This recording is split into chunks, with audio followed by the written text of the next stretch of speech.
Hey folks, Basil here with an addendum for this Carbuncle Chronicle. Poor Anna, our wonderful editor, co-host, and love of my life, there's something wrong with her wrists. We don't know what it is yet. We have a doctor appointment set in December to find out, but we don't know what it is. It could be carpal tunnel, it could be nerve damage, it could be some sort of early on arthritis. None of the options are good, because whatever it is making her wrists hurt really, really badly, especially when she tries to do things like, well, play Final Fantasy XIV or edit a podcast. So that's been why you haven't seen or heard any podcasts from us for a little bit, because Anna has been having real difficulties editing, and I'm real slow at it. But you know who's really good at editing episodes, as it turns out? Tobias. You know, our current third heat on the Carbuncle Chronicle. And he has wonderfully accepted the opportunity. He's going to edit the Carbuncle Chronicles for us right now until Anna feels better. He's going to do the editing, because he is a wonderful, generous, kind soul, and we really, really, truly appreciate him. But you will also realize, as we talk about things in this episode, some things have already happened. Why? All Saints Week? It's dunsies. It's over. It has already happened. It's done and gone. So if you didn't get it, we're sorry. We were going to warn you, but, well, you know, things happen. But things like Alo Alo Island and the whole Fall Guys collab event in 14, hey, it's here. You can play it. It's fun. You should do it. It's a good time. That's there. Now, the rest of the episode is all about the announcements at the London FanFest, which are still the announcements from the London FanFest, and that won't be any different forever, because, shoot, Dawntrail ain't out yet until next year, and certainly this episode's gonna come out before that. Anyways, enjoy the episode.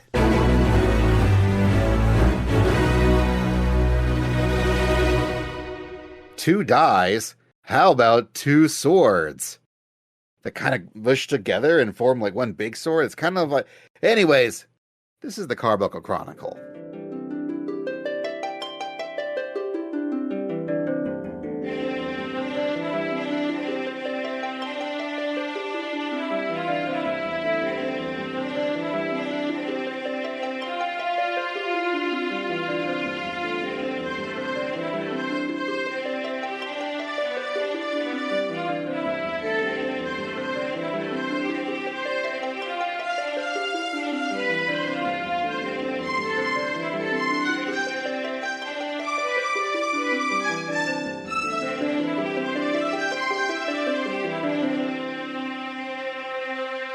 Hello, adventurers, and welcome to the Carbuncle Chronicle, your podcast for everything awesome in Final Fantasy XIV.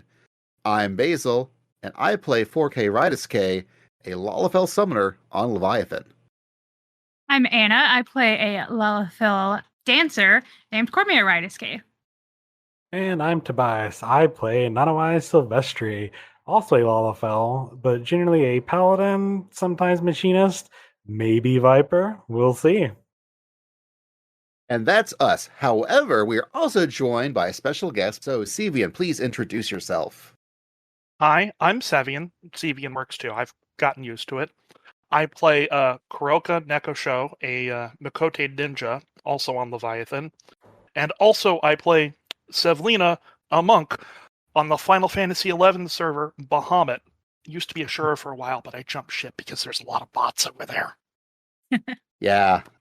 We needed a bona fide 11 sicko for our 14 sicko podcast for reasons that if you're listening to this, you probably already know why. Still, we'll get into it because as we're recording, the London FanFest has just wrapped up. There's lots of new, wonderful, interesting tidbits to talk about. But before then, coming up on the 27th of October, we have a whole new All Saints Wake. It's finally Halloween time once again. And actually, at Halloween time this year. Yeah. Surprisingly. I think we're getting a new emote, the All Saints Charm. And you can get wall-mounted vampire bats. I'm really glad there's not more decorations, because until we get the more housing items, I can't do anything else with the FC house. I'm a little sad there's no glam this year, but I've already got the clown glam. What more do you need? I think a friend of ours, Abby, was very excited to learn that existed in the game. There's also something else going on October 27th, because this podcast should be out before then.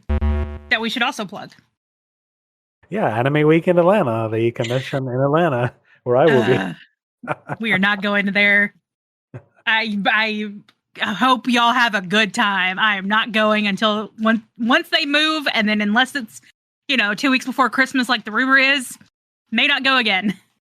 But we do hope y'all enjoy. Now we're doing actually on Leviathan, we'll be doing a free company event at our free company house in the Mist, where we're doing like trick-or-treating and a cosplay contest, where hopefully, if everything goes according to plan, we have a bunch of cool guest judges, which includes Chili from Moogle Go Round Radio. We've also got Nadia Oxford, hopefully on deck from Axe of the Blood God podcast, as well as Charlie and Dropouts. We've got Melissa Sternenberg, who you probably have heard previously on the OSMcast with an awesome interview.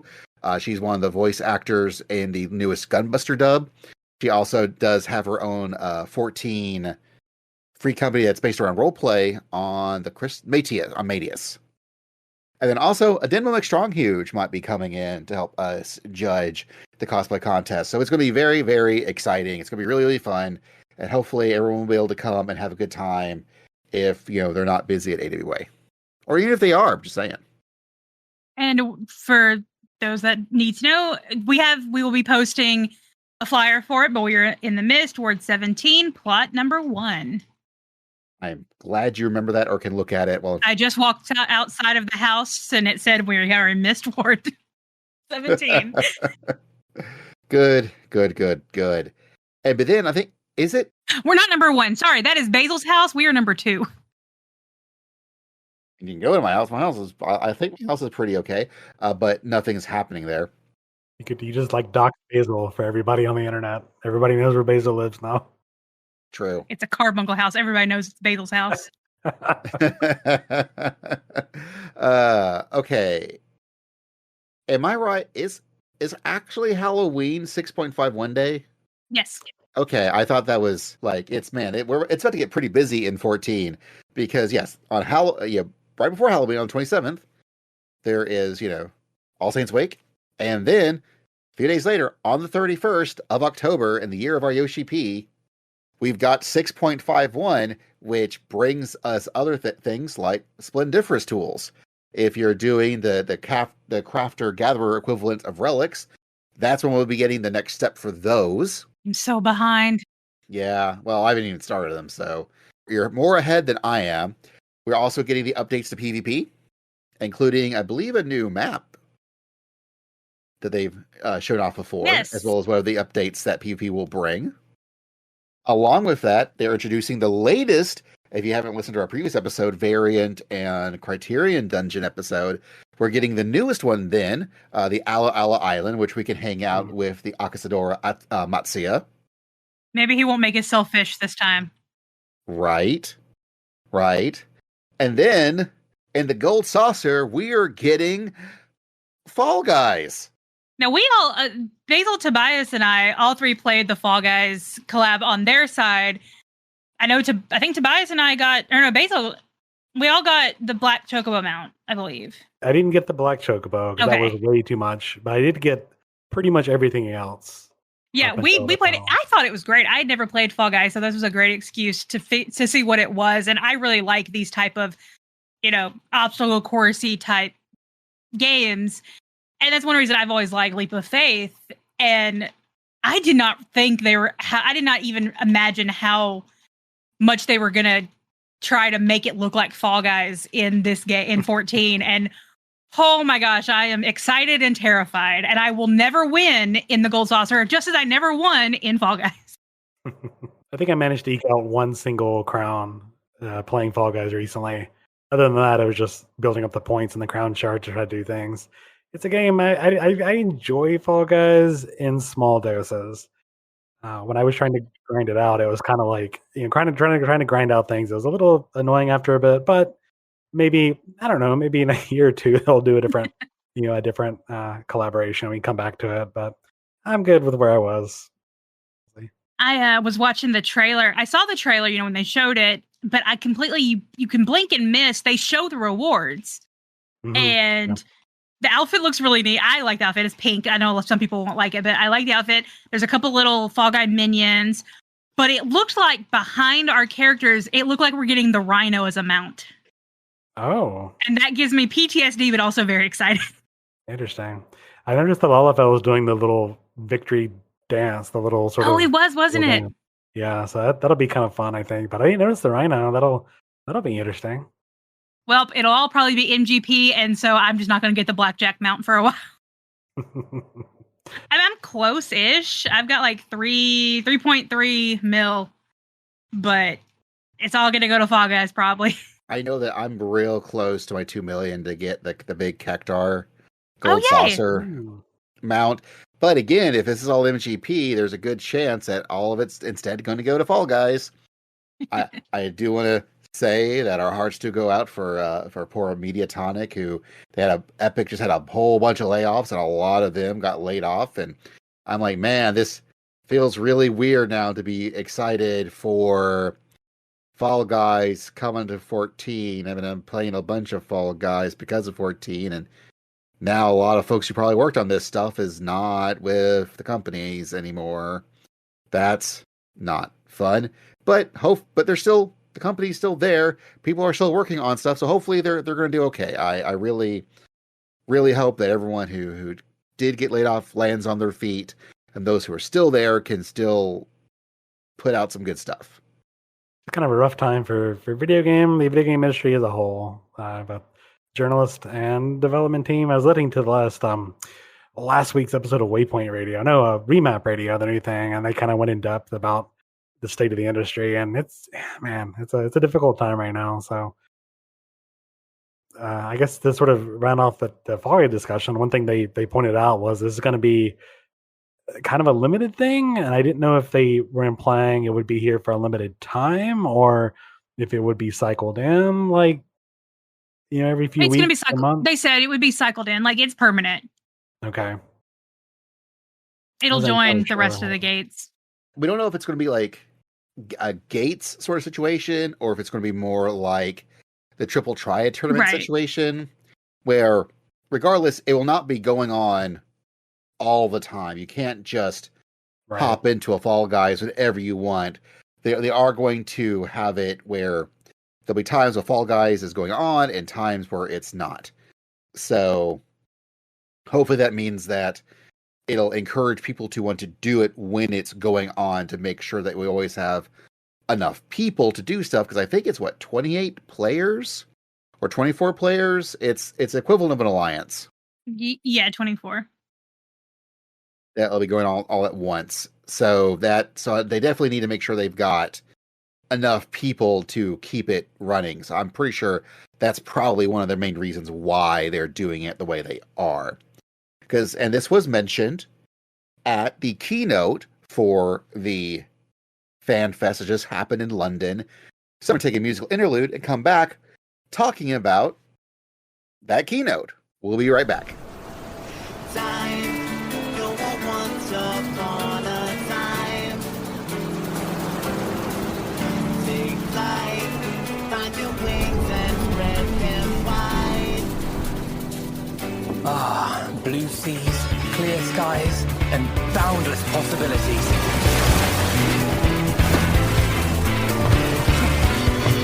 I dare say our destination will soon be in sight. Enjoying yourself for a change?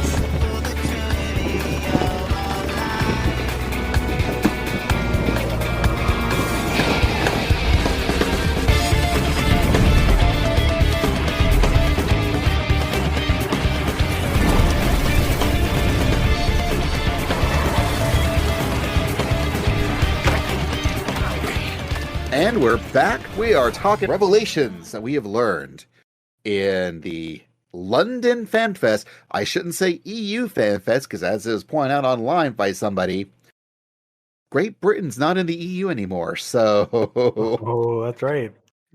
It's the 2023 Final Fantasy XIV Fan Festival in London. It took place on the 21st and the 22nd of October.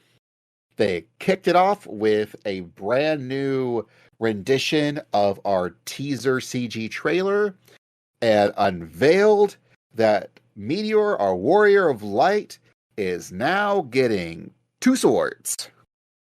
Because we now know what the job was. Everyone's like, oh man, it's got to be Corsair. It's got to be a piratey thing. I mean, it's not piratey, but in fact, it is 2 swords because the new job is called Viper. Why did it have to be snakes? I'm just glad they confirmed Meteor's bisexual years later.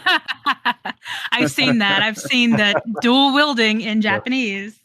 Yeah, it's kind of a pun there. The first thing I thought of. Oh, nice. At least they're finally giving me the occasional actual katana for my ninja, as opposed to sticking me with daggers all the time. So I'm good. You guys can have your dual swords. I'll have my dual swords when they give them to me. And I noticed Audrey from Atai Kuji. She's the first one I saw that made the comparison to Zidane in 9. Like that's kind of what he does. He has his two daggers, his 2 swords, but he can put them together. And I never realized. It's been so long since I played 9. I'd forgotten it. So I think that's pretty cool. I mean, I'm excited to try it out. It looks like fun.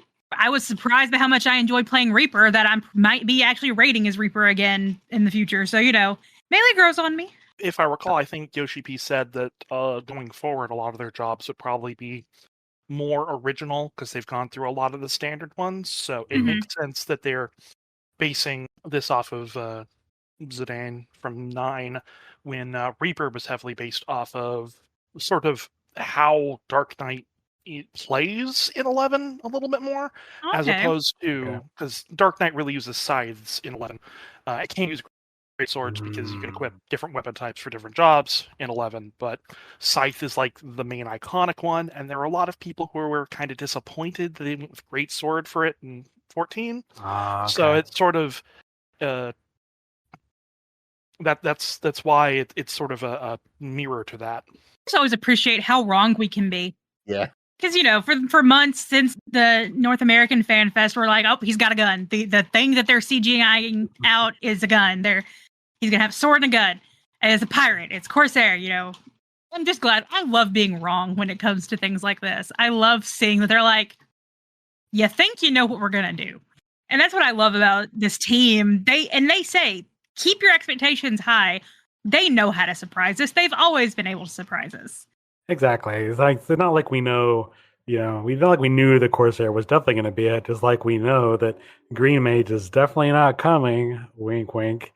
But, I think I prefer this, actually. Thinking about it, we already have a class, a job that is about using a pistol, basically. We already have Machinist. We already have a class that is about using guns in melee range, the Gunbreaker.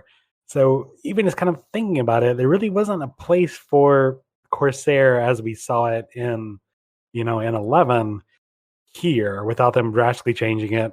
Like you mentioned with Reaper being sort of an offshoot, they would have to do something like that to make Corsair not feel like it's, impugning on somebody else's territory. So, I mean, hell, we have the swashbuckling here. Like it is a pirate in flavor, if not, class mechanics. So I'm happy with this, honestly. Well, I could still see them incorporating something based off of Corsair into 14. You could maybe actually do it as a caster job. Not that I think that it's going to be our caster here, because Corsair's big thing was using elemental aligned cards to do elemental shots. And they could probably take that and turn it into a caster. Lord, don't give another class cards. Astrologian's already struggling. It's time to do. The Viper, however, as pointed out, is not a caster DPS. They are a melee DPS. Their weapon style are dual blades. Of course, no required class because they don't do that anymore. Its starting level is 80, as our location will be in Ul'dah. So that's an interesting place for this. It feels like this should be once again, a Limsa starting place, but Limsa's already got a few. So I can understand why it's in Ul'dah, but the concept is it's a close-range fighting style passed down by Turali hunters who uses 2 one-handed blades that can be combined into a single two-handed weapon. As such, the Viper alternates between pressuring enemies with swift strikes and by their twin blades, and dealing mighty blows with their joined weapon by calling upon the memories of ancient hunters contained within their soul crystal. The Viper can imbue their body with additional power for a brief time, which means they glow blue and can do lots more slashes. So trans, basically. Right, well, that's what a lot of folks are now guessing, that's where, especially where the Zidane stuff is going to happen, is that's where we're going to see trance as a thing. And I would be absolutely down for that. I am so looking forward to trying out Viper. It looks so cool. I like on the slide where they introduce it, where they do required class, none, implying that they've had a required class for how many expansions now? It's the beginning. Fair, 14 of the jobs do have a required class. I think 14. 14? I have to go count. Pour one out for Rogue, because I do feel for the folks that still would love like an actual legit thief for the game, where we do have Rogue. It's there, but it's just the starting point that eventually evolves into Ninja instead. And so I think a lot of folks were really looking forward to the potential of getting like a more actual thiefy like character in a Corsair. And that's not to all say that Viper can't still fulfill that role, but And to correct myself, it's 10 classes that have required, starting class. Got it.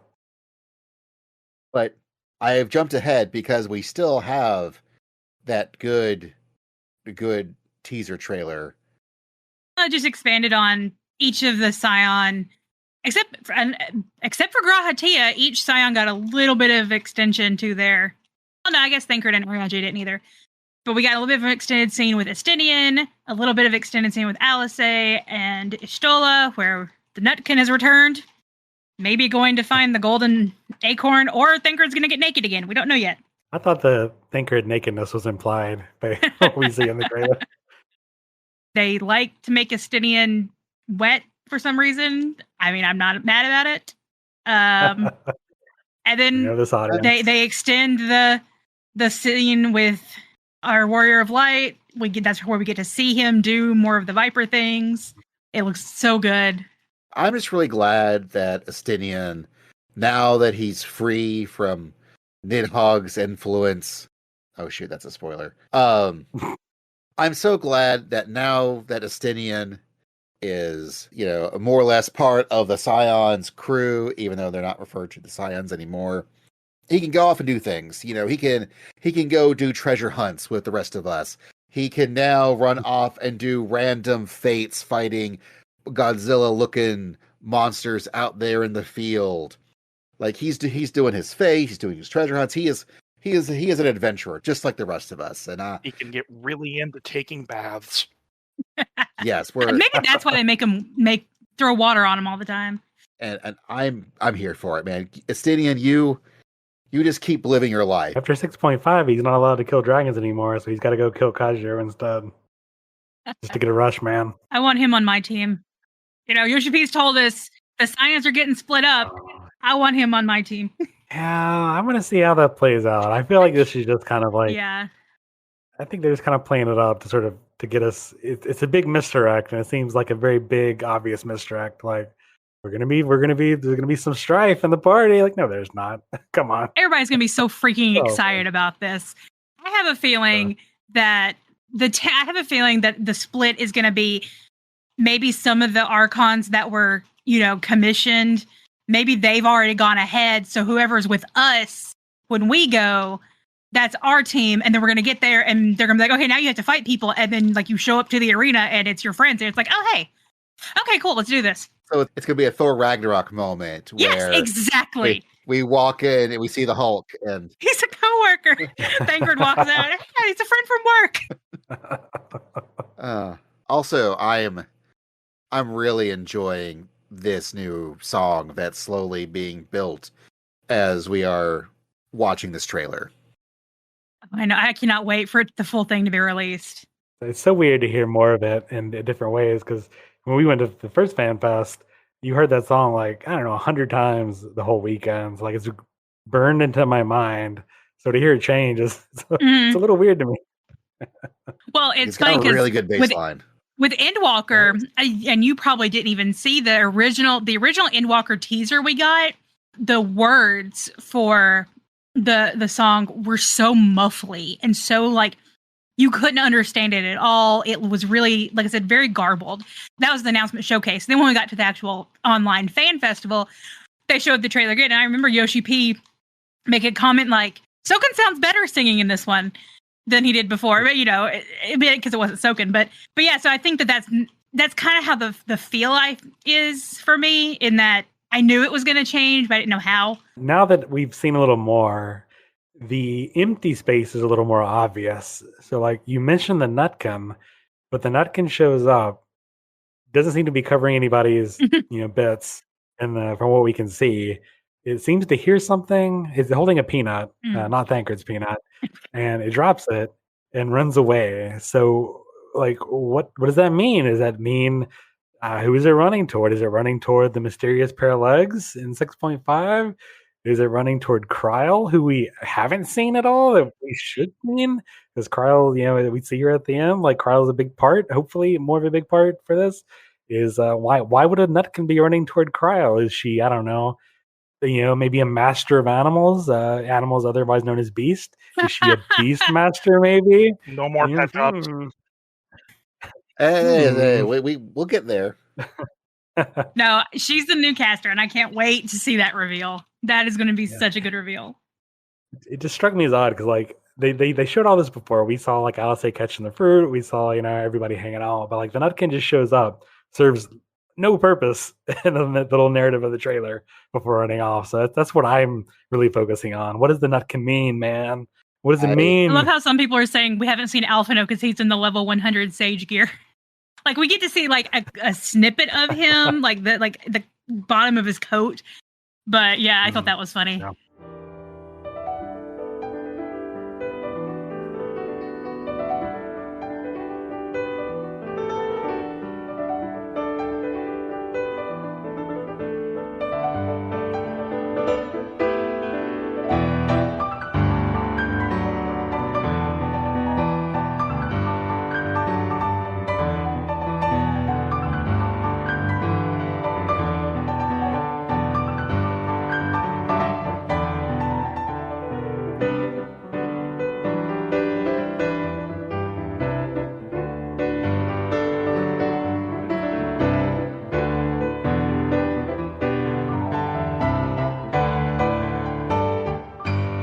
I do think that the two things that they're saving for the the Japanese FanFest reveal, is Kryl as the new caster, and also probably the new character that Anna has pointed out before, that we hear naming Toral. It's the last thing you hear in the trailer, and she is probably the female Rothgar. Oh, that's what we're hoping. I didn't even think about that. You're probably right. Yeah. Like, do you know how many people have been like, we're analyzing the crap out of these feet? Like, are they furry? Are they a little furry? Well, I didn't see that, but I did see everyone complain about the lack of Hrothgals, as they're called, this weekend. So maybe that'll be finally see the reveal of female Hrothgar. Those are my two, potentially wrong predictions for the final version of the CG teaser trailer. But then after that, we that's when we see Yoshi P wielding them two swords and the most badass pose he can muster with his back to the audience. I've thoroughly enjoyed the Bloodborne like game case people have been making with him in that pose. So they get into the stuff, and actually that's when they talk about once again introducing that there's this whole contest and that the Scions will be divided. Ooh, spooky, scary. It's probably something a bit like the setup of a versus crossover in a lot of Japanese media, where we will start off on different sides, and this is a less serious thing, so it's more just they talked last FanFest about different candidates for the throne, and then like a bigger external threat will happen and we'll have to come together. It's that sort of thing. Just a nice little vacation expansion that'll start leading into new stuff later on after Endwalker. Exactly. My theory is still, like, whatever team you pick initially, that's the first area it's going to once again as the storyline Yeah. tends to do, is that we will go into the beginning parts of 2 different zones, and you'll go to each one, but you'll get to pick which one you do first. And then once you do both the entry areas of those 2 zones, then everything will come together. You'll do a dungeon, and the story moves on from there. And I think whatever team you pick will be what first area you go to then. Or it could be like Anna says, and the teams are actually already picked, and you're just be like, oh, hey, it's our folks. But Yeah. I don't think the game will let you pick a side. You'll probably be the mediator, but I agree with you that it'll likely be that sort of beginning expansion 2-zone deal they've done every time so far. and they've been really pushing about the whole fabled gates of a city of gold. Because, our boy Emmett told us, hey, there is a city of gold. Just saying. You might want to go there. Might be cool. And I really think it's, hey, we did a big new graphics update. Our materials look really good. Our gold looks extra shiny. Ooh. City of Gold graphics update. Sidebar. I'm really, really debating on starting the new expansion in the Golden Saucer. Just to see how shiny that place is going to be now. Oh my gosh. Your graphics card instantly heats and explodes. Yeah, well, Ed and I will both need new laptops. It's going to be great. Like, NASA only pays so much. I usually like to start new expansions in my in-room so that I don't have to load anybody else when I'm first loading into the game. That is a smart man's way of doing things. I never said I was smart. So this is when they also brought up, once again, Tyrol. As we expand our horizons from the well-traveled 3 great continents to beyond the Indigo Deep, where adventurers wait beneath western skies. And they showed off some of the more areas, like Tuliolal. This is when our stream decided to die, and I had to quickly switch over to YouTube. Yes. Our Chromecast decided to die. And then the PlayStation 5, of course, needed all the updates, so I had the stream on my computer so Basil could watch it at least while we were trying to get the PlayStation updated at 4:00 in the morning. So I had to go watch the trailers they had for all the various areas. But yeah, like we saw Tuliolal, which looks really, they all look really, really good. They all just look really, really good. Then the new graphics update has got such vegetation, and it is putting a lot of work. I can't wait to see Lul Jaja from the hit Final Fantasy XI MMO. But I think, Tuliolal, that's be one of the first places we probably go to, because they keep saying, it's a polar-elastic city with an established sea route to Old Charlian. So I'm sure that we're going to go to Old Charlian, and we're going to hop on a boat, and that's what it's going to take us to Tyrol. Or Varshan. He won't be giving us a quest anymore. Well, hopping on a boat to go to a new place is very traditional. Even back Final Fantasy XI, some of the expansions started with get on a boat and go there. That's exactly how Endwalker started, so Yeah. I'm excited about it. It's deep in the history of these 2 games. I mean, shit, you had to go. I mean, you had to hop on boats and things like Final Fantasies 2 and 3 and 4, and I mean, you get a boat in 1, so it's hopping on a boat onto adventure is a very classically Final Fantasy thing to do. I'm excited to be in a new city that's like new, because like when I got to Shadowbringers earlier in the year, Crystarium is like empty now, and I remember I think Basil was watching, and you were like, "Man, this used to be so full." You of haven't been people." there lately. When people are crafting, it's For sure, yeah. because I've been going there and it's been pretty True. packed. And like, sure, like even like now, Old Charlene is pretty busy. Razahan is very busy, but like I kind of want to be there when it's new, when everyone is there. See how packed the city is. Yep, this will be your first on content expansion. It will be, yeah. I'm a little apprehensive, looking forward to those queues. I hope. An error occurred during event movement. I mean, I'm looking forward to, because this is later on in the keynote, but they talk about the test server they're going to be doing.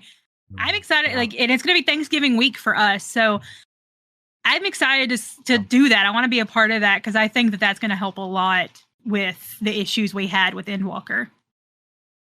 Yeah, I hope so too, because I'm gonna buy it. I'm gonna pre-order it. I'm gonna get in the game as soon as I can. But back when Endwalker came out, I was still in Heavensward, and even then, I remember, since I work from home, logging in or entering the queue at 3 or 4 o'clock, waiting and waiting, going to cook dinner, then waiting.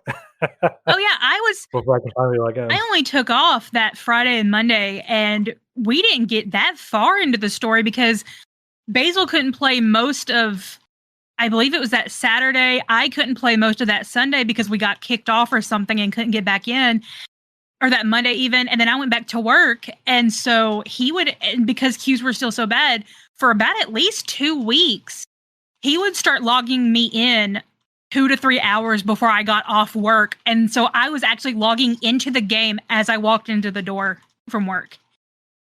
Right. Like, that's how we were having to do it, because he would get on at 7 o'clock in the morning and he'd stay on and help, so. Exactly. It was insane. Like, on the one hand, I'm debating, like, do I want to take off work? But if all I'm going to do is be sitting in a queue, we'll see what happens. Unless we're launching a rocket that week, I'm taking off work. Yeah, well, we'll have to see what happens. But I'm just excited to see Tulia all, like, as it comes out, to see all these people here. I'm scrolling through the screenshots of the various areas, and I'm to the one that they had the big secret on. The last zone they did that to us with was Elpis. Oh, okay. So, What did they hide? well, they didn't say. Well, they gave us the name. The Sha'alawani is the name, but with Elpis, they just showed like the pretty much the image you see when you go in and is showing it off. They showed that image of the floating islands, and they're like, "We're not telling you what this zone is called. It's a secret because it's very spoilery." And we're like, "Okay, cool. It's Sea of Clouds Part 2. That's what we're naming it." In fact, and I would, just to really emphasize that, you'll want to edit this part out, but when you go back and edit this, you should totally beep out name. Okay. Well, since we're in the secret area, I got a prediction for this. I want to get this on the record. So far we've talked about Tyrol, America. We've mentioned that we're going to Yawk Tyrol, South America. Yawk is south. They mention here in the slide for Shalawani, this is Central Tyrol, the cough, Central America. And the thing we see in the background, I think, is going to be north, whatever the word for north is, North Tyrol. I think that the other zone is going to be North America. We're doing a North and South America deal. And I think what we're going to see is Allegan bullshit, or whatever the Allegan equivalent is. We can't go an expansion without Allegan bullshit. Exactly. I don't think we're going to straight up do more quote unquote Allegan stuff. I think it's going to be like an offshoot of Allegan stuff. It's going to be new Allegan crap. I feel like it'll be based on it, but it's not going to be quite the same. I feel like I can see that. Like the Allegans, they got on the Mayflower long ago, came over to North Tyrol, and they created New York. They created, the United States of Allegan or whatever, and they have sort of an offshoot empire over here. There are a lot of clouds obscuring areas of Tyrol we have not seen, including North Tyrol, but also a good chunk of southern Tyrol.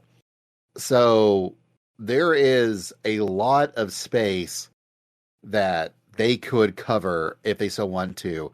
Like, this could just be more southern Tyrol, and they're just bringing up similar ideas of expansionism that we really saw in North America, but they're just having it take place because, they even mentioned in this area as a Tyrol, they discovered cerulean deposits, and it's brought sweeping change to the area. There's a construction of a railroad. There's local people who maintain their cultural traditions. It really sounds a lot like, the plot to Fern Gully or the not Airbender Avatar thing movies that people apparently watch that I don't, so I don't know. But there could be a lot of things, and I could definitely see, weird offshoot Alligans being a thing. But there's a lot of stuff they could really talk about, and if they so choose. And 14 does not always shy away from trying to broach rough subjects and try their best to tell a good story with them. So I'm excited to see what it brings. Even if it just ends up being more Allagan bullshit, that's fine. That's been a really good plot beat they have played many times before, and I'm sure it won't be the last, and it has yet to actually hit wrong with me, so go for it. Yeah, exactly. If I can roll up to one of the other areas that we were talking about real quick, one of the ones we have the name of, Kozamuuka. Oh yeah. Yeah. One of the new ones announced. Well, it's definitely not 1-to-1. There's a lot of similarities in its design to some of the Final Fantasy XI areas of Kazam, and then Yohotor and Yatunga jungle, the very jungle feeling. A lot of like raised areas with waterfalls coming down, and a lot of the like Aztec style sculptures and stuff we have in the background. So there's been a lot of, even before the thing I was called in to talk about later, there was already like a lot of Final Fantasy XI stuff creeping in here. Like I said with the Mamaljaw, they're just from 11, and they just took the name of the leader and his design from the third expansion, Ottergon. Nice. Yeah, I would really like to see them do more of that. Evilise showed up in Stormblood.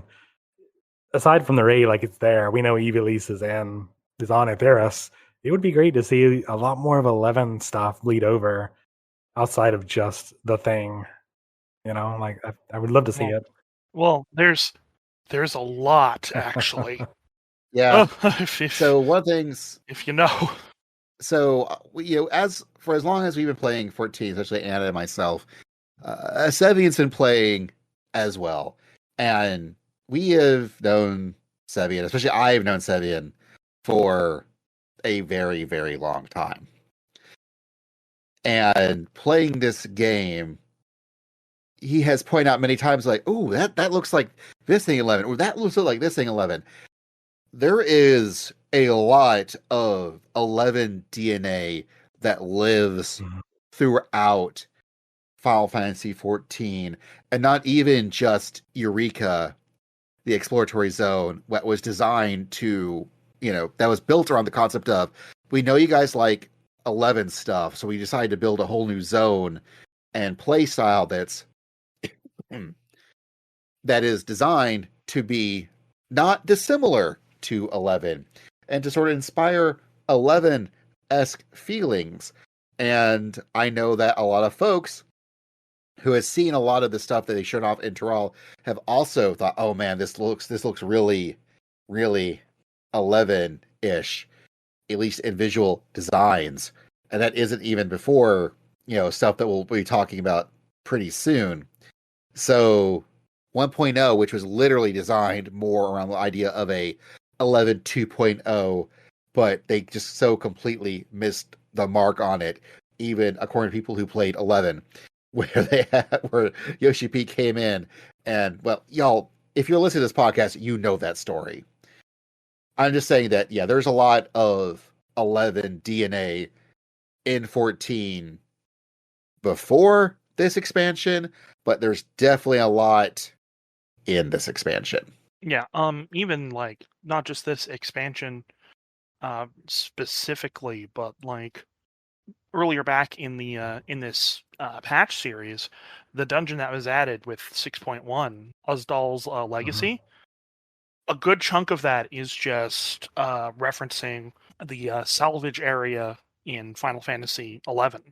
Like the second boss, the Armored Chariot, that's just a Final Fantasy XI enemy, and there's a lot of other Final Fantasy XI enemies from the Ottergon expansion that is in those areas, and even the design of some of the place is just, you could use these assets to remake these areas from 11. It's very close. Hell yeah, I'm ready for it. Let's go. Well, not only does this expansion potentially have lots of 11ness to it, it also apparently is a weird crossover with the Legend of Zelda series because we got moblins, y'all. Moblins are also in Final Fantasy XI. Of course they Zelda is also in FF11. are. Yeah, but they introduced a new allied tribe. It is the moblins. People who actually live in the jungles of Kozama Uka. And they strongly resemble the goblins, who they share common ancestry, and they are known for the ability to procure any useful material, no matter how rare. And they welcome skilled tradesfolk from other races, and they're clearly going to be either our crafting or our gathering tribes Yep. in the 7X expansions, patch series. So the other ones, the Pelu Pelu, are probably other crafter or gatherer one, I would assume. The Pelu Pelu? Quite possibly. My theory has been, aside from the Ixals, the crafting allied tribe quest stuff have all been Lalafell-sized peoples. Whether it's Moogles, whether it's the Namazu, whether it's dwarves, whether it's short bunny people, that has always been the crafting side. I don't know if that's by intention or it's happy happenstance. Insert Varus. It was by design here. Now I'm thinking, have we even had the Mamalja as a tribe quest people? I mean, the Ixals is close as we got. Okay, so close. No, there are a few Mamalja in like one of the Las Nosas. Right. They're just like a little pocket of them, Yeah. but we've not really interacted with them much more than that. Okay, so more like than not, they're going to be our last beast tribe, I would imagine. Or just, I'm sorry, outdated term, our Allied last tribe. our last allied tribe. My guess is the Moblins will probably be the crafting tribe. Because they get the Because, material that we use. The Moblins were introduced in the second FF11 expansion, but then they were also in Odd-Urgon the third. And the group of them in Odd-Urgon, which, like I said, there's a lot of that here in what we've seen of Dawntrail, is like specifically a mad scientist. So that sort of lines up a lot with crafting. Yeah, my wonder is because it's, quote, known for the ability to procure any useful material, no matter how rare. That also sounds very similar to gathering. So it could really go either way. And we won't know, honestly, until the 7X patch series. Like, they're not going to tell us who's what. Like, the Akasadora could have been anything. They ended up being the battle, the fighting tribe, as it were, as far as the kind of stuff that you did. But and then the craft and the gathering was kind of, I was not expecting the gathering tribe in Endwalker to be what the gathering tribe was. So anything is possible. This is a team that loves to zig when you think they're zagging. Speaking of the allied tribes, I want to take this moment to tell anyone listening, if you have not finished your allied tribes for Endwalker yet, you have until mid-January. Get on that because they will have the combined allied quest then in 6.55. It is always so worth doing. The rewards are usually great. We usually get the dance. I'm hoping for the Loppert dance. But the story for all of the tribe quests have been wonderful. So I'm excited to see the culmination of that. And it's always been such highly anticipated in the past. They didn't do one in Endwalker.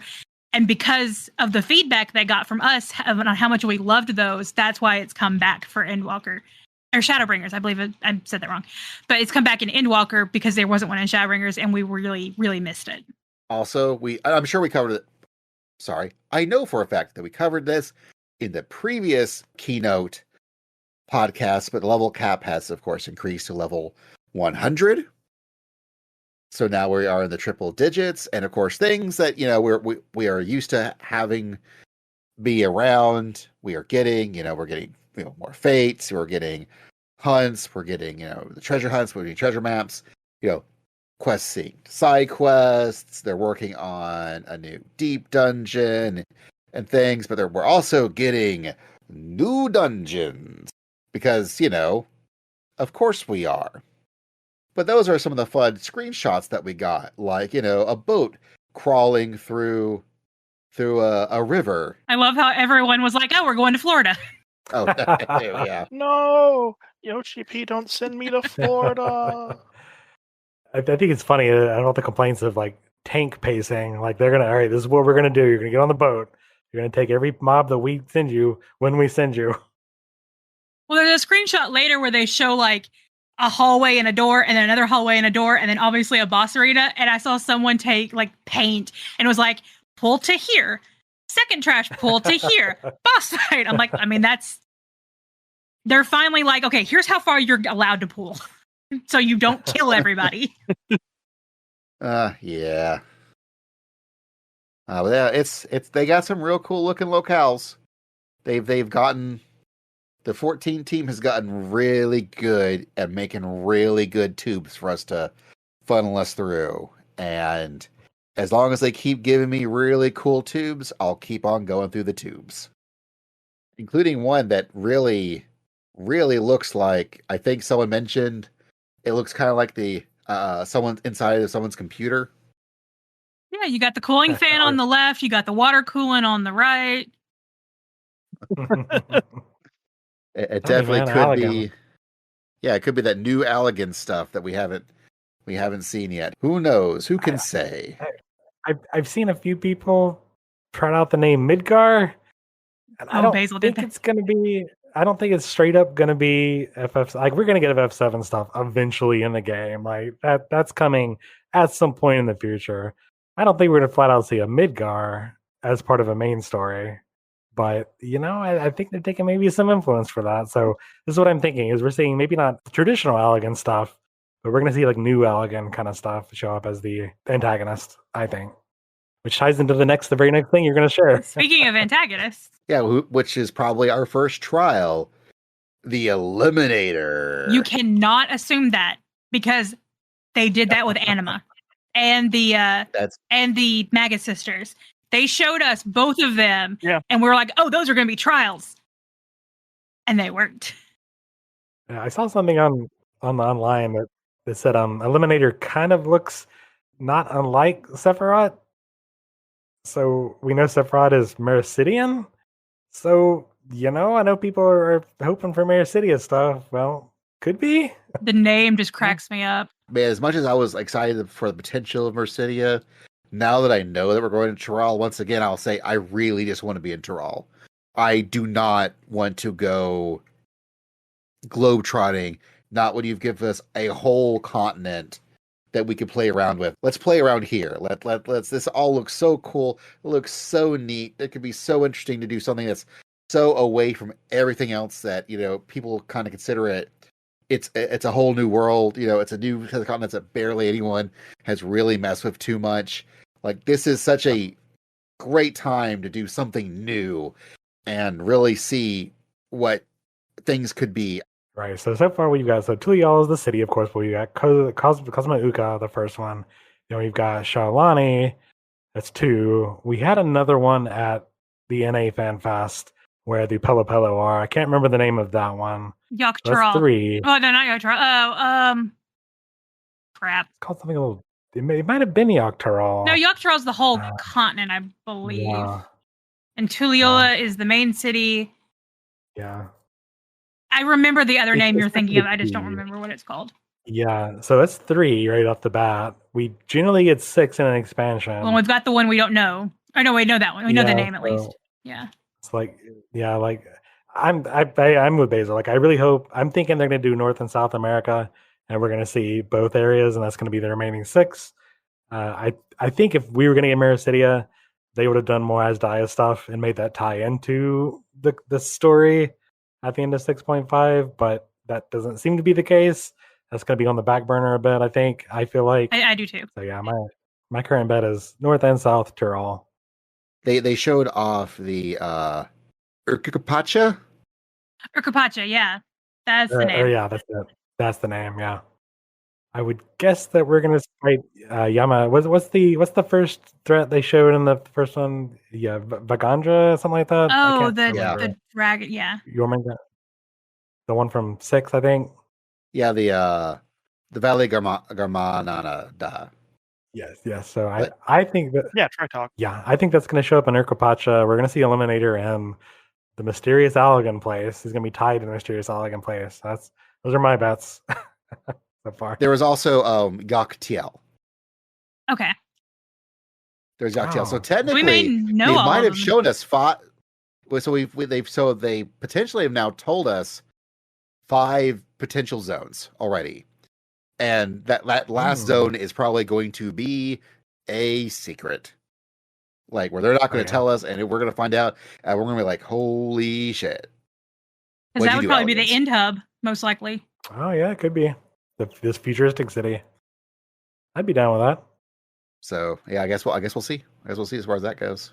So as normal, they're going to continue updating duty support because as of right now, you can play this entire game by yourself except for most of the trials. Trials, yeah, for most of the trials.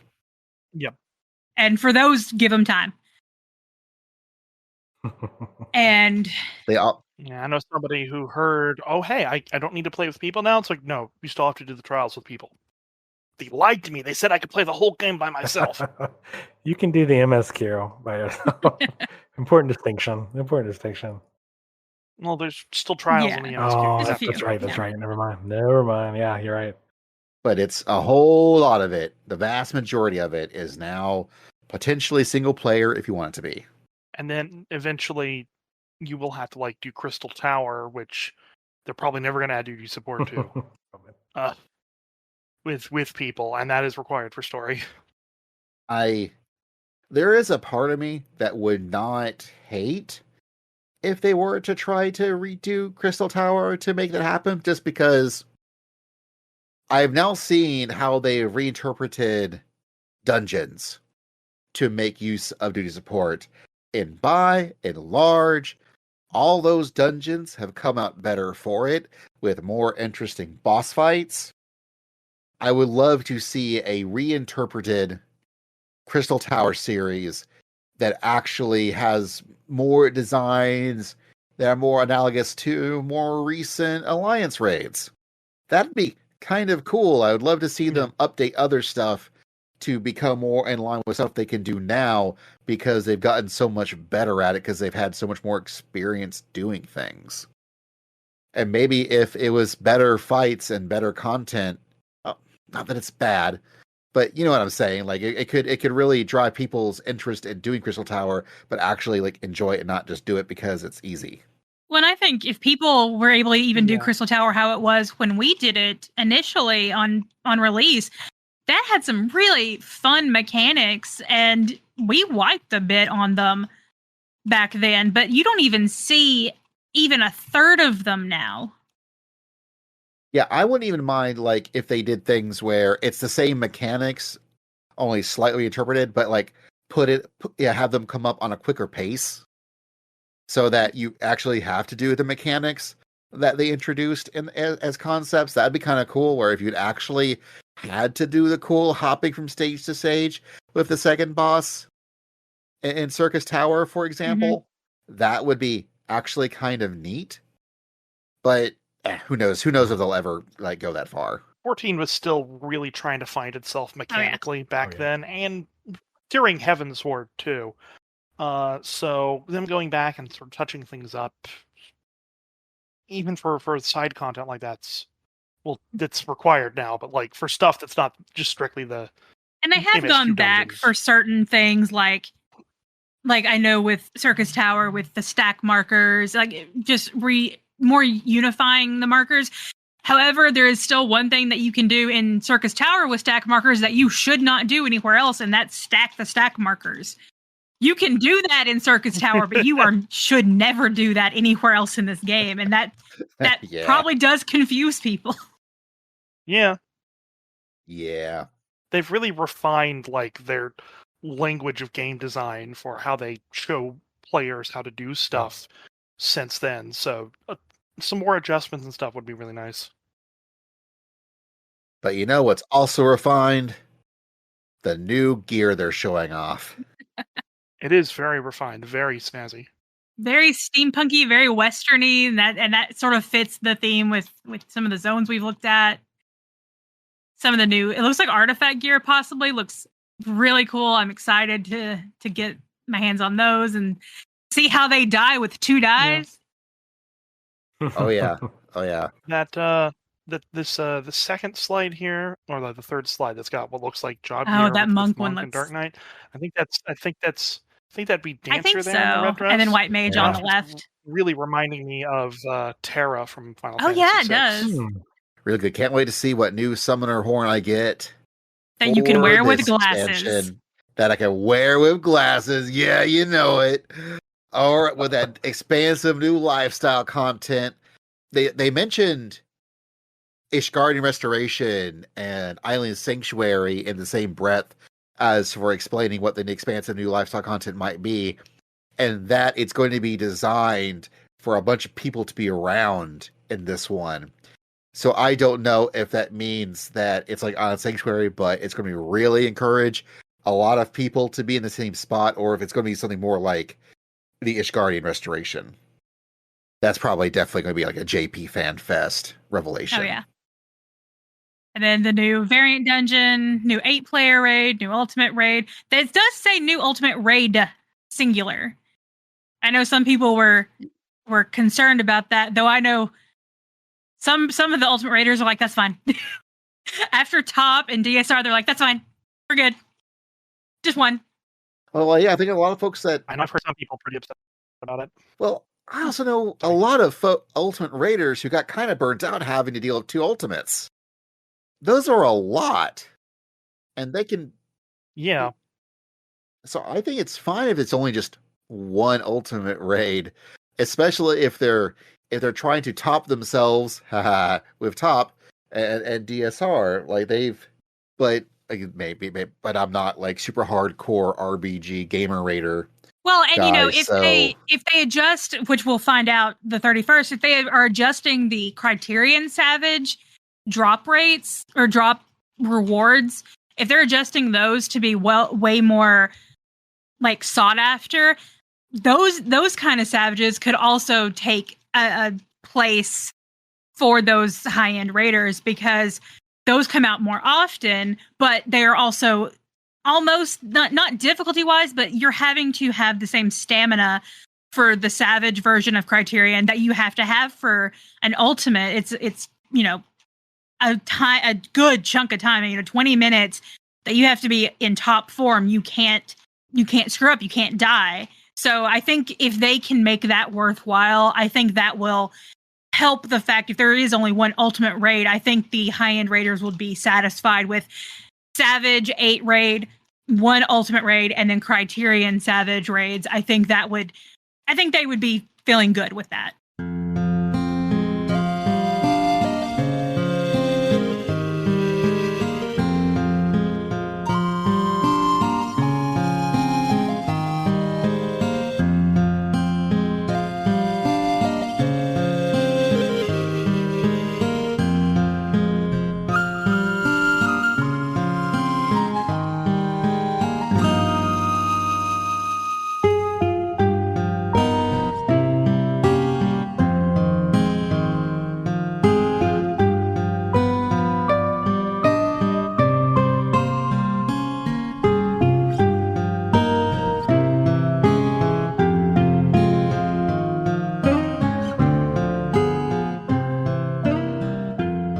But you know what? A lot of people are feeling really good about.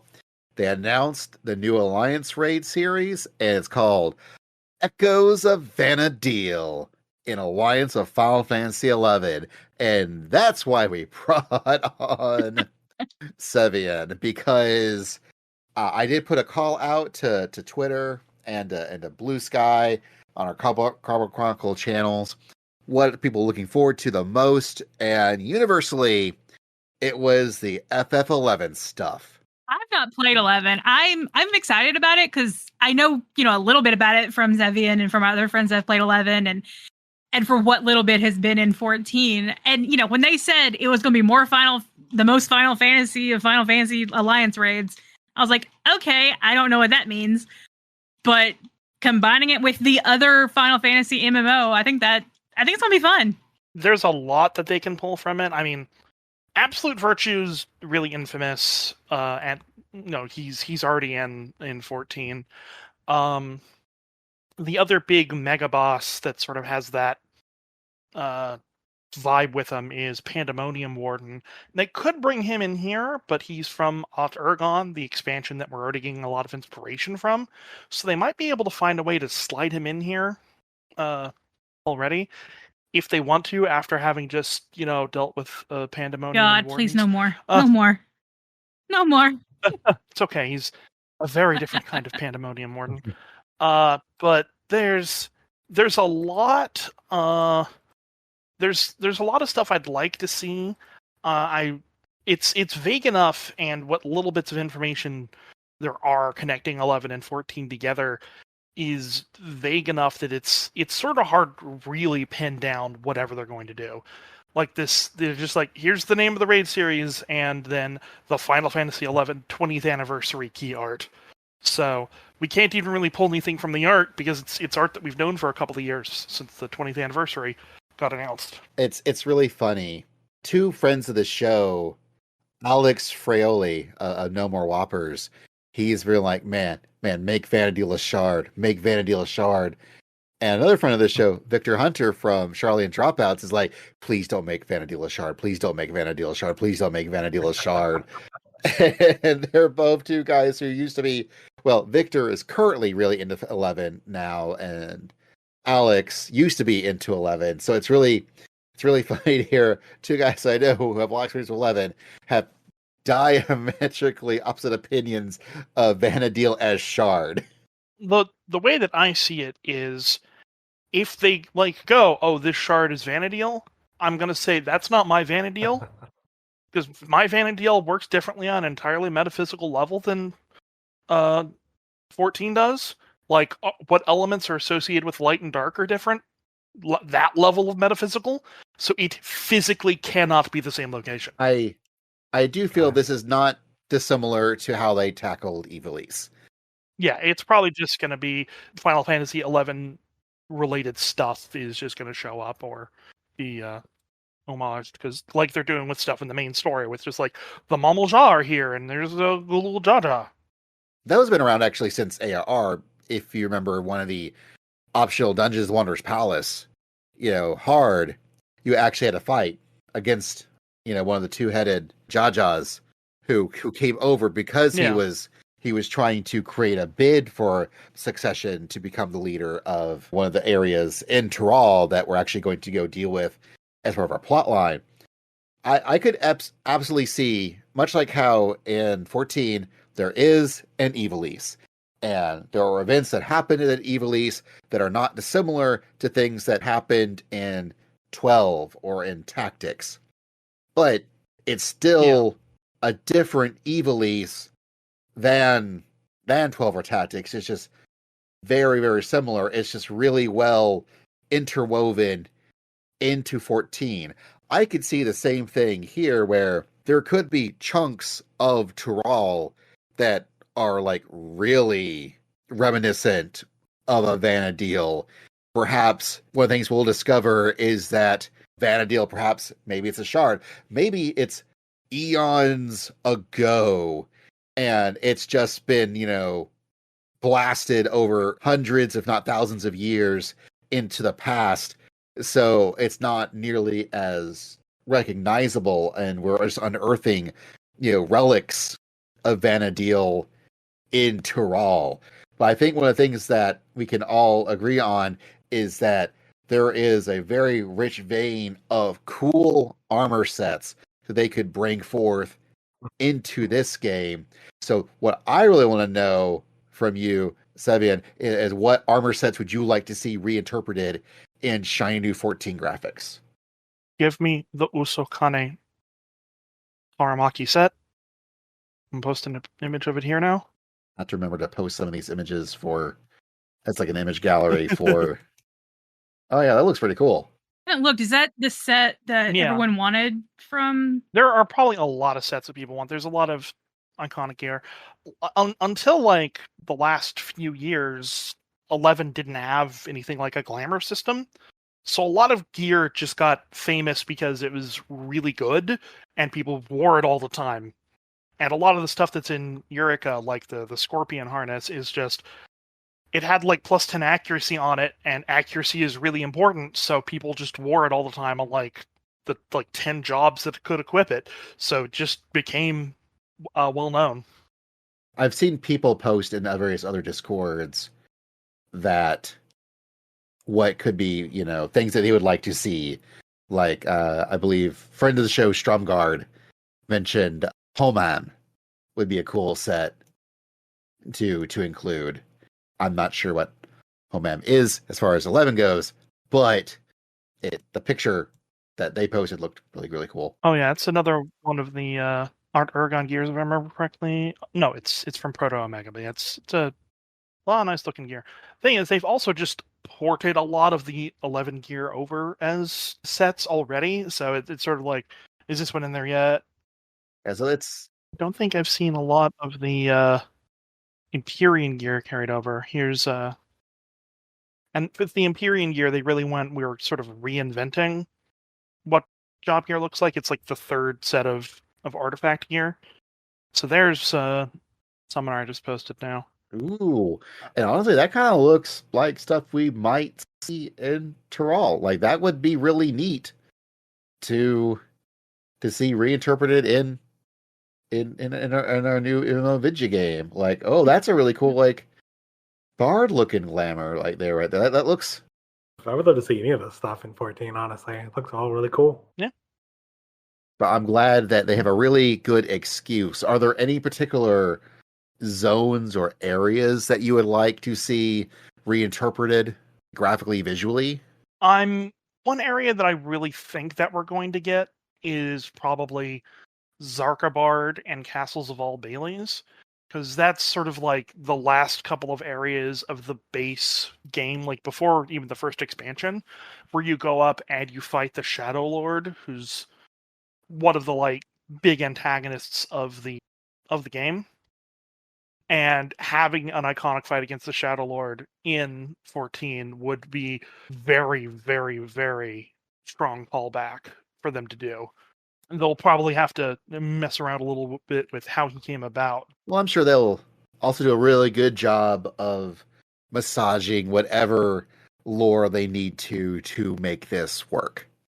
Like, if anything, I could trust 14, especially with the latest set of patches and the storylines that we've been getting. They are just so good at recontextualizing. So even for foolish fools like myself and Anna and Tobias, we've none of us played 11, but I'm sure that they are going to make us want to play 11, but still understand everything that's going on in the Raid series, even though we've never played 11.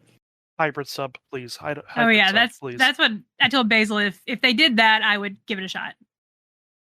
To boil it down to like the simplistic terms, the Shadow Lord is a Galka, the FF11 equivalent of Roganen, who is corrupted by darkness, and that happens all the time in 14. So we can just rework the exact specifications.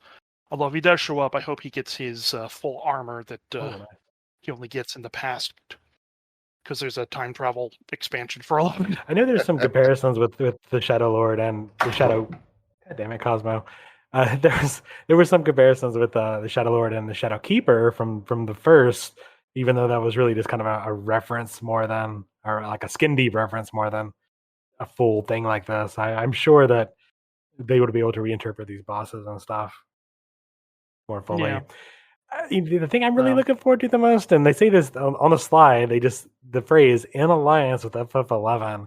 I don't think they ever said "in alliance with FF12 or Ivalice" before. Like, I'm really hoping that they make this game more accessible to people, and I don't mean necessarily in a mechanics terms, because I know that they've done that over the years, has made it easier to play. But like, correct me if I'm wrong, but like, if you try to play you have to play this game on Windows now. They've ended console support. You have to get like a widescreen mod. My one experience with FF11, I spent 3 times as long getting play online and everything set up as I did actually playing the game. Yeah, it was a pain in the ass. And even though this is like back in the early days of broadband, I was living in a sort of a college house, I guess. So we had a shared house, and a friend of mine was wanting me to play again. So okay, I downloaded it. I set it download overnight. I came, to work the next day, and it finally finished 24 hours later. Everything set up, which, granted the internet was slower back then, but this shouldn't have been that slow. It just, every time I think about playing 11, I don't think I'm going to enjoy it. I've seen the combat. I'd be willing to give it a shot, but when I think of the hurdle that it would take just to install the game, that I think puts me off the most. So yeah, I'm not entirely sure. I think there is like a speed limit cap for the install client for 11. Just sort of based on how it was back in the day, because it is a 20-year-old game that was made for the PlayStation 2. So that it does take a while to update. I can definitely understand that, but there are a lot of hurdles, and in the last couple of years, they've actually made like a new installer to help with a lot of those issues. But its free trial is just absolutely terrible in comparison to Final Fantasy XIV's. Like 14, it's just like, hey, you can now play up through Stormblood. No limits on playtime. Absolutely free. Final Fantasy XI still like, you have 14 days from the time you start it. You are locked inside the base game with no expansions. Like 14 days is practically nothing from what I've heard, like compared to how much grinding there is in the game. Well, the stuff that they've added in since the Capstone storyline that they released like 5 or 6 years ago has made it so that there's a lot less grinding. After they sort of put that stuff in, I remember Mr. Happy actually did a thing where he went and he just solo with Trust, the system that is in there where you can actually summon the NPCs in the overworld. He played through the entire story from level 1 to the end of Rhapsodies of Vana'diel in a month. Granted, it's like part of his job, so it would probably take people a little bit more than that. But the main game is playable solo from start to finish, with trusts, just on whatever job you want to play, basically. I would just like, we look at everything, all the other FF references in 14. Like, we've got the pixel remasters, we've had remasters of games over time. I would love for them just to do, since now they know that 11 is still a thing. There are still people that play 11 now and are not going anywhere. Go ahead and give us that remaster, even if it's just taking the game's code, implementing like widescreen hacks, maybe a little texture refresh, whatever. The widescreen hacks and texture refresh, Square Enix is sort of hesitant to do that on their own, and I'm gonna get a little bit terms of servicey over here. There exists a third-party program that I will not name here that can be used to make the game become widescreen and increase and help with the lighting and the texture quality that we have caught the development team using. So they don't really see a need to put resources into doing that because everybody just uses that program anyway. Sure, when this is a game that people just don't really think about, but we've got an Alliance Raid series for their big popular MMO. I know. Like, and we had a crossover with Grand Blue Fantasy last year. Like this would be a great time for them to say, okay, you know what? This isn't going anywhere. I mean, this is an unnumbered game in the series. It can't go anywhere. Just like 14 really can't go anywhere. Like, I wish they would just do, like, give us some sort of refresh remaster. Even if I realize they can't completely remake a PS2 game, but like just very similar to what they did to like 12. Maybe even not as much. Just make it playable on modern consoles or computers. There's speculation from myself and others that a lot of the bringing over Final Fantasy XI mobs, there's always like a set of Final Fantasy XI mobs that get added in as just random monsters every 14 expansion, and then stuff like the dungeon in 6.1, like I just mentioned, and now the raid series is probably them justifying the development time of porting Final Fantasy XI over to the same engine as 14 in order to help with development by doubling up the amount of content they're making. Interesting. That's the big thing, and I was hoping that was going to be part of the 20th anniversary announcement, but that ended up just being a like sort of here's a little bit more story that we've thrown together, which I've not fully beaten it yet because there's a lot to go through, but it ends with here have like the most absurd grind that we've ever added into the game that is your now in-game content buy. So it might just be they put that big grind in the game so that there'd be something for people who want to keep playing to work to while they take the time to do all that, or just leave it there forever. It's hard to tell. They're very closed mouth about it, but they did for the 20th anniversary come in and do like a huge promotional website where they interviewed people from all across Square Enix and even outside the company, just talking about Final Fantasy XI.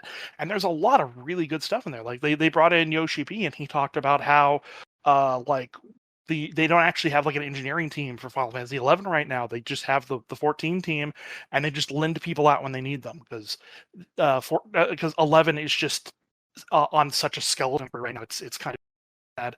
And they also announced that they're making it so that people who are working on 11 can now like move off to go work on other projects, and allowing people to come in and out a little bit more, so they're not just stuck working on a 20-year-old MMO and not gaining skills to work on more modern games. I really do think the fact that 11 still lives alongside 14 in creative, whatever, Division 3, whatever Yoshida's like development sub-hub. Creative Business Unit 3. The name of this particular hub and all the hubs like have changed so many times over the years that I just cannot remember what particular nomenclature they're using now. But I think that 11 would still just be on just pure utter life support if it was under anybody else. I think he understands how important 11 still is to folks, which is why they're still, because I think there was a while back where they're like, all right, this is it. This is the last updates we're going to do with 11. And after that, we're done. And they're not done. They still... Yeah, they did that before 14 came out. And then 14 came out and 1.0 bombed, and they actually went back and made a full expansion that they weren't planning to for 11 after that, because people ran back to 11 because 1.0 was so bad, people wanted to go back and play 11 again. And then they keep doing these incremental updates, alongside 14. Like I mentioned, they're trying to make things, have a better work-life balance while keeping 11 still going with these incremental updates. So good on them. I was going to post about another thing I wanted us to fight in the raid series. I just want to bring up the Archangels real quick because they're cool. They are cool. Yeah. They're like the Warriors of Darkness, but darker. They're the embodiments of the negative sins that each of the races of Vana'diel have been imbued with by Promathia, and they're just a party of evil adventurers that are just emotionless embodiments of sin. That it's the toughest actual like main story quest fight in the game. Oh, wow.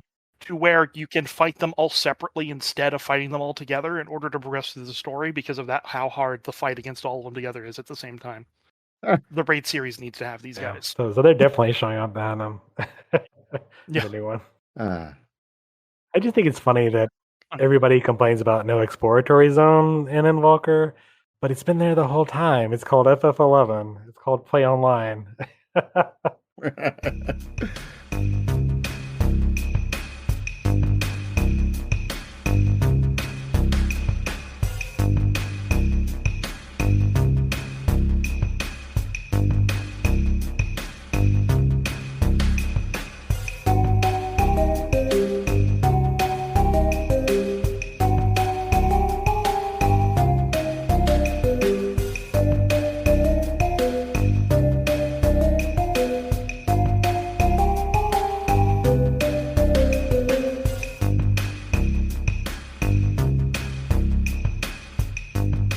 No, it's called Blue Mage, Tobias, because we're getting ongoing content updates, which includes the Blue Mage update. We're getting inconceivably further Hildebrand adventures. We're getting new plans for Deep Dungeons. Yeah. Something more with Gold Saucer. Is it going to be Blitzball? They'll never tell. It's never going to be Blitzball. Never say never, because I didn't think this was going to happen. We're getting a new limited job in the later part of 7-Point Expat series. New limited job. My speculation is that it's probably going to be Puppet Master. Master and Beastmaster are the two that everyone's been talking about. So Yeah. Well, Blue Mage already came from the New World, but like I said, with all the Argon inspiration with Dawntrail, Puppet Master, and Corsair, along with Blue Mage, were the three jobs for that expansion. Okay. So it makes sense that would be the next one. Interesting. I feel the fact that they were like, when they asked, what do you think it's going to be during the keynote? And they're like, Beastmaster. I'm like, okay, so it can't be Beastmaster. You just said the words Beastmaster out loud. Clearly, that means it's not it. You're willing to acknowledge it because you know it ain't. Beastmaster barely works in 11, so I don't know if it would work in 14. Watch it be Corsair. Somehow. So watch it be Corsair. They're like, we've decided that an RNG based class that's even more RNG heavy than Astrologian is not going to work as a real job. So here it is. I'm like, but its RNG was mostly just around buffs. What? That's called Dancer. No, I think if they do Beastmaster, it'll be, with Blue Mage, it's not meant to be balanced. You go out and have to collect spells. So all they've done is taken enemy abilities and let you use them, like Blue Mage has always been, of course. But all Beastmaster really would need to be is replace spells with mobs out in the wild and make them sort of limited, So you could do little mini summons similar to, Summoner with mobs you get. That's what I would think. I also feel like Puppet Master would also be not dissimilar. Okay. Or we could get Pictomancer, which would be the same sort of idea. Yeah. But that's right now the going theory for the caster. At least that's my going theory for caster. The way Beastmaster works in 11 is that you either use an ability to temporarily charm just a wild monster to fight, or most of the time at later levels you get a consumable item that summons a preset monster for you to use in fights. And it's just a pet job where it fights alongside you. You get in there and fight with alongside it too. Puppet Master is another one of those jobs that's like Blue Mage, where there's a lot of fiddly stuff with it. Because you have all of the learning spells, as you'd expect, for that in 11. But Puppet Master, you actually have to get attachments to load up into your puppet's own little equipment sheet in order to dictate what it does and swap out its body and head parts in order to determine what job it has. Because it can be a offensive caster, a healer, a ranger, or a tanky fighter. And you then do elemental maneuvers to gesture in what direction you want it to do stuff. So it's really weird. Interesting. We'll see. I don't know what it's going to be, but I'm excited to try it whenever it comes out. And we'll kind of this next part, because we've been talking for a while now. They also mentioned they got really, really in the weeds with talking about the first graphical update stuff that they're working on, where essentially it means that they did slightly better, less shiny lighting for all raw scales and horns, and they made sure that Lalafell chins look nice and smooth. I did really appreciate just how much in the weeds that Yoshida really wanted to get into talking about this and trying to explain what normal maps were to everyone in the crowd and online. And I'm like, you don't have to go this hard during a keynote, but God bless you for it. I am glad that you care this much about every little fiddly detail about what you're doing, that you want to tell us about it. That's just great. Yeah, I mean, I guess it's good. It's good to update a 10-year-old game now. Yeah, not to say they haven't been updating it at all, but to new graphics standards and new graphics engines. But the last thing I notice when I'm running around in Pandemonium 12 is how smooth Nanawai's face looks. The last thing I noticed. He was pointing things out that I do notice, because, like, for example, for the North America Las Vegas FanFest, when Anna and I made our little stickers on everyone, we used I had to capture our character models, and I took a screenshot in front of a green screen in my apartment, and then I edited out the green screen part in Photoshop. And the way I happen to do it is also, using Photoshop to polygon around the characters. And so I paid real good attention to the Lalafell model. So when he was talking about these things, I'm like, oh, yeah, I remember this. I remember looking at this. Yeah, no, that makes sense. Oh, you're doing that. Oh, this might make it harder for me to Photoshop stuff out for me. Thanks, I guess, in a good way, but still. All right, I might start using mods now. Great. To get the model how I want it. But I'm just glad they care that much about everything they put in this game, and it's a really good way of showing it. There are a lot of development teams out there that won't be that granular, that won't be that honest, but Yoshida and the 14 team are. I mean, if Dawntrail is a 2024 game, it should look like a 2024 game. So I agree that it's good for the future for sure. Speaking of the future, it's going to be on Xbox. They're doing the open beta for that between mid-January and February. We've already talked about the fact that we're getting the Fall Guys coming to Gold Saucer in October 31st. And then they announced the director and producer of 14 and the producer of 16 finally talked to each other, finally agreed on the details. Yoshida took Yoshida out for drinks. And we've got the 14-16 crossover quest line. I was waiting to see how long it was going to take you to make that joke. And the very first sentence out of your mouth was that joke. If he hadn't made it, I was going to jump in with it. I like that. I'm real excited to see Clive come into Eorzea and go, why are the crystals everywhere? Really sad they didn't get Ben Starr on stage because he was there.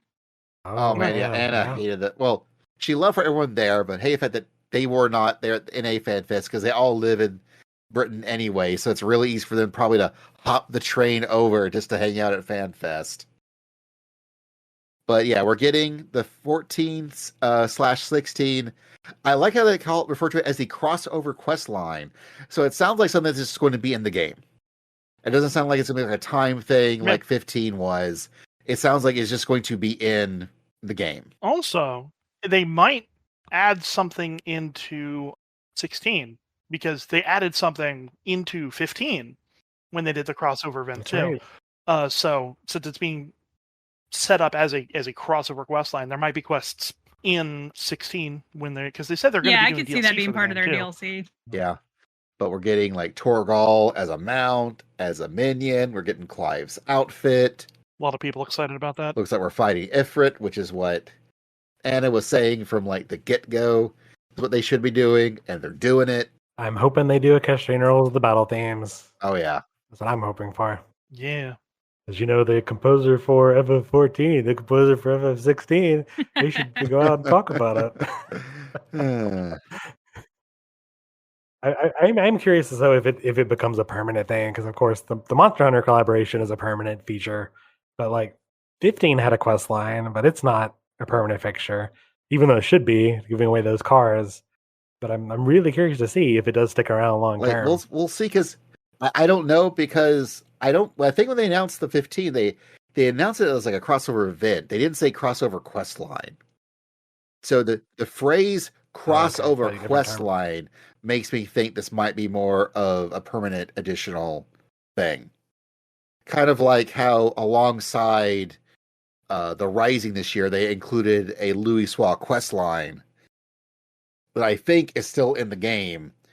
Even though the Rising is done, you can still do the Louis Soir quest line at some point after you finish things in 14. So can you still get the no, mount? Not the mount. This is the Louis Soir quest line.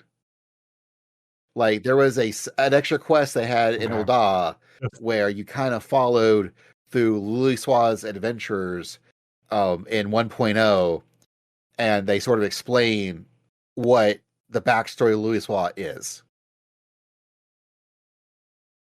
So in case you you weren't part of 1.0, and in case you didn't do Coil's a Bahamut, you can still get some reference as to who this Louis guy was. And I think that quest line is still in the game. Feel free, folks out there on the internet, to correct me if I'm wrong. But because of that, I kind of do wonder, and the way they're framing this, if the Path Infernal is in fact just going to be a quest line that you can unlock. Yes, the quest is permanently in the game. You can still do it. They had made that clear when the Rising started. They were like, this is a quest that is permanent. Once you hit 50 and you've done, all whatever the prerequisites are, you get the end of the era Framers kit from that quest. Oh, okay. Cool. Yeah.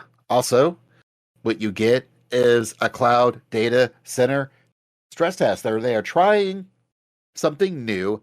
Right now, all of the data centers in Final Fantasy XIV are actual physical data centers in set locations and being ran by IT professionals. It's not stuff that's just set to be like, Amazon Web Services. Or not that, or Azure from Microsoft. Like, that's not those. But this cloud data center stress test is. And they're seeing if this is something that is even doable. Is this even possible? And so they're trying it. It's going to be from November 21st to the 27th.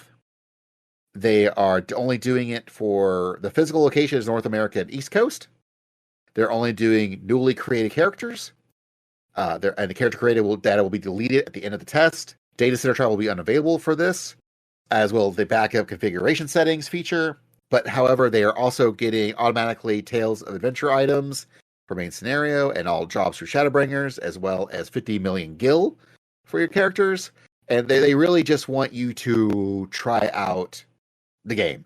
Like, they don't even care what you do in the game. They just want people to run around on this cloud data center to really just see, is this something that could work as maybe as a mitigation tool for when the expansions hit? Could this be the way the game runs in the future? They just need to know, is this something that would work, especially when new expansions hit and suddenly they've got to add in servers out of nowhere that they were not planning to onto the existing servers just to keep things running. Yeah, that will allow them to quickly spin up like virtual, not like in as like a virtual machine, but like temporary servers in a bunch of different locations to help ease the stress of everything when there's the big hits on expansions and patch days, in order to just sort of make the game smoother for everybody because of just that Endwalker login queue. Just, yeah. I don't know about you guys, but I'm going to immediately use my money to go buy a large house. Only thing I'm going to do that week. I think Anna mentioned she's just going to go straight in and spend all that gil on a gold mount. Just to say that. I'm going to go get the gold, nice. the old Ronka mount. If we could like travel, I would buy it, have like traveled to Basil on Leviathan, give it to him to give to me. I don't think that's gonna work, but that would be what I do. Yeah, I was reading a thing just this week about how Amazon actually makes more money through AWS than they do selling things. So this is definitely something that Square should be looking into, even if it's just a temporary stopgap measure, having these virtual cloud servers. I might get on and try some of the jobs closer to max level, see if I can mesh with them a little bit better with their full kits. And, this game, as we point out, is 10 years old. 10 years ago, using cloud services like this now would have been terrible. It would have just been a horrible, horrible idea. The technology has progressed so much further in these 10 years that now it actually kind of makes sense. So, yeah, it could be good. They also wrapped up things by showing a brand new the collector's edition art, as it were, from Yoshitaka Amano. That's sort of inspired by the Final Fantasy III art, showing off the Viper and the various things that we might be seeing in Dawntrail. And we'll learn more about Dawntrail on January 7th, 2024, live from the Tokyo Dome. That's the keynote, and this is the podcast. Thank you all very, very much for listening. Cevian, thank you so much for stopping by, talking 11 and 14 stuff with us. Thank you. I'd love to come back on and talk nonstop about Final Fantasy XI for several hours if you'd have me again. Probably when the 24 man comes out, we might have you explain, do Final Fantasy XI for dummies. Because when they announced it, the first thing I thought of was Cevian's gonna be ecstatic about this. I had people adding me like in the middle of the night. It was like I didn't stay up for the keynote, but I woke up in the middle of the night, looked at my phone, and went, "Why is this blowing up?" Oh,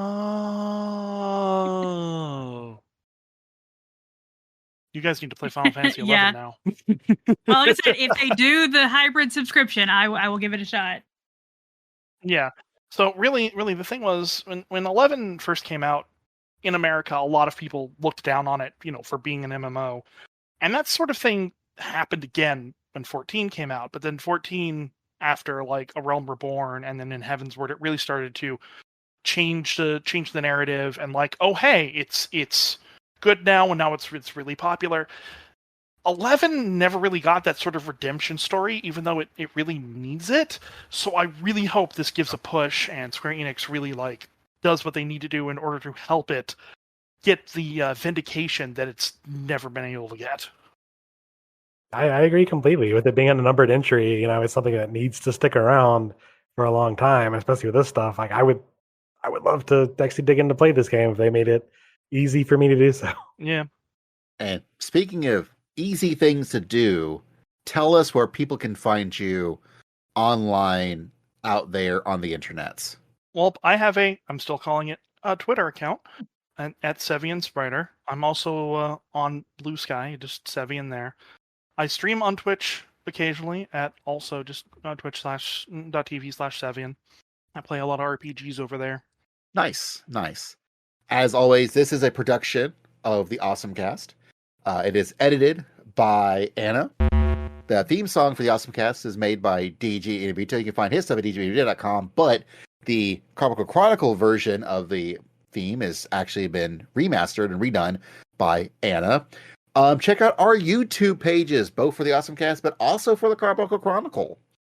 Please like, rate, ring bells, subscribe, all the YouTube things for those. We also have social media accounts for the OSMcast and Carbuncle Chronicle. On Twitter, it's Carbicast. On Blue Sky, it's at carbunclechronicle.com. I am also on the Blue Skies at It's Basil Time. Anna, where are you on the Blue Skies? Oh, it's at Angel Darkfire, no middle A. I don't know what all the dot Blue Sky whatever is, but if you just search Angel Darkfire, you'll find me. And Tobias? Yeah, I'm on Blue Sky at Tobias at all that other extra crap. You just search for that, and I should be available. Of course, as all podcasts should tell you at the end of every podcast, please tell friends about this podcast. Get more people to listen. Maybe throw us some reviews on Apple Podcasts or Spotify or wherever you do stuff that would tell people to please, for love of God, listen to us. That would be just swell. But once again, thank you to Cevian, thank you to Anna, thank you to Tobias. Thank you for listening, and until next time, never ever forget, you tank the bone dragon up north.